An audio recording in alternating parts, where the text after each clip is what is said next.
7th standard சயின்ஸில் first டேர்மில் அலகு 5 தாவரங்களின் இனப்பெருக்கம் மற்றும் மாற்றுருக்கள் இந்த பாடத்தில் இருக்கிற புக் பேக் ஒன்வேர்டு கொஸ்டின்ஸ் தான் இப்போ நம்ம பார்க்க போகிறோம்.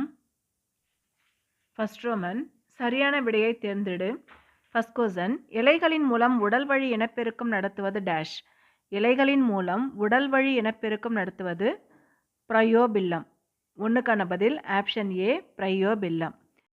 கேள்வி 2, ஈஸ்டின் பாலிலா இனப்பெருக்க முறை டேஷ். ஈஸ்டின் பாலிலா இனப்பெருக்க முறை மொட்டு விடுதல். 2க்கான பதில் ஆப்ஷன் டி மொட்டு விடுதல். கேள்வி 3, ஒரு தாவரத்தின் இனப்பெருக்க உறுப்பு டேஷ். ஒரு தாவரத்தின் இனப்பெருக்க உறுப்பு மலர். 3க்கான பதில் ஆப்ஷன் டி மலர்.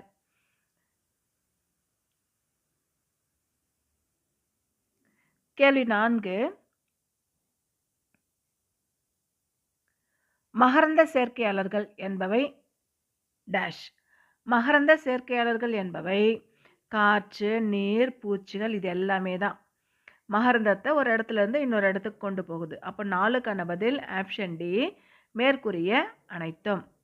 கேள்வி 5, பச்சுவேர்கள் காணப்படும் தாவரம் எது. பச்சுவேர்கள் காணப்படும் தாவரம் வெற்றிலை, மிளகு, இந்த ரெண்டிலுமே பச்சுவேர்கள் இருக்கும்.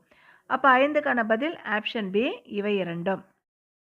அடுத்து தேர்ட் ரோமன்.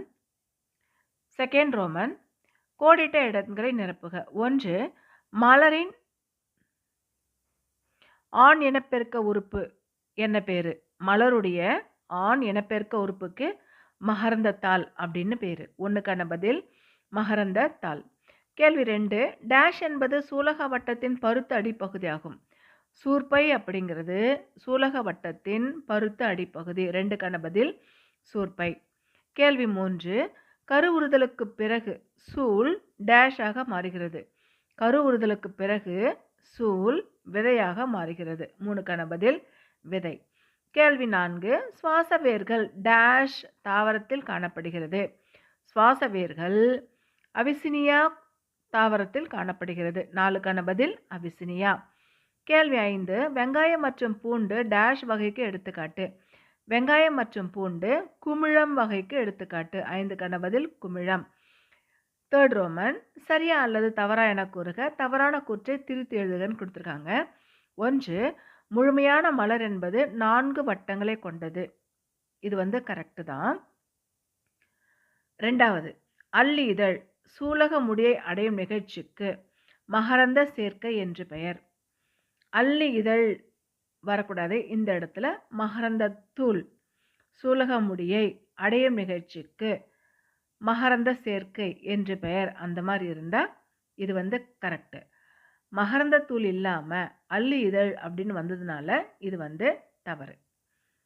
3, கூம்பு வடிவ வேருக்கு எடுத்துக்காட்டு கேரட். இது கரெக்டு. 4, இஞ்சி என்பது தரைக்கீழ் வேராகும்.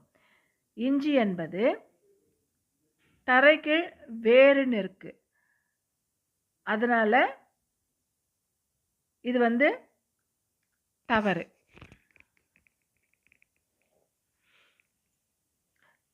இஞ்சி என்பது தரைகீழ் தண்டு வந்திருக்கணும், ஆனால் இதில் வேறு அப்படின்றதுனால இது தவறு.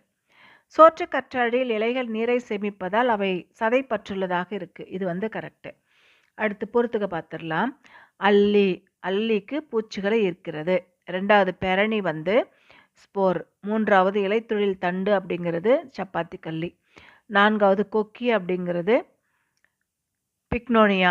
5வது தரைகீழ் ஓடு தண்டு அப்படிங்கிறது கிரைசாந்திமம். அடுத்து சுருக்கமாக விடையளி, மிக சுருக்கமாக விடையளி, விரிவாக விடையளி, இது எல்லாமே இன்னொரு கிளாஸில் பார்க்கலாம். இப்போ 9th ஒன்வேர்டு மட்டும்தான் இந்த லெசனில் நம்ம பார்க்குறோம். 9th ரோமனில் சரியா தவறு அப்படின்ற கூற்று. 1, கூற்று பூவில் நடைபெறும் மகரந்த சேர்க்கை மற்றும் கருவுறுதல் கனிகளையும் விதைகளையும் உருவாக்குகிறது. இந்த கூற்று கரெக்டு தான். காரணம், கருவுறுதலுக்கு பிறகு சூர்பை தனியாக மாறுகிறது, சூலானது விதையாக மாறுகிறது. இதுவுமே கரெக்டு தான். அப்போ இதுக்கு என்ன பதில் அப்படின்னு பார்க்கும்பொழுது ஆப்ஷன் ஏ, கூற்று மற்றும் காரணம் இரண்டும் சரி. காரணம் கூற்றுக்கான சரியான விளக்கம். இப்படி எழுதுறோம் 1 கேள்விக்கு. 2 கூற்று கூம்பு வடிவ வேருக்கு எடுத்துக்காட்டு கேரட்டு.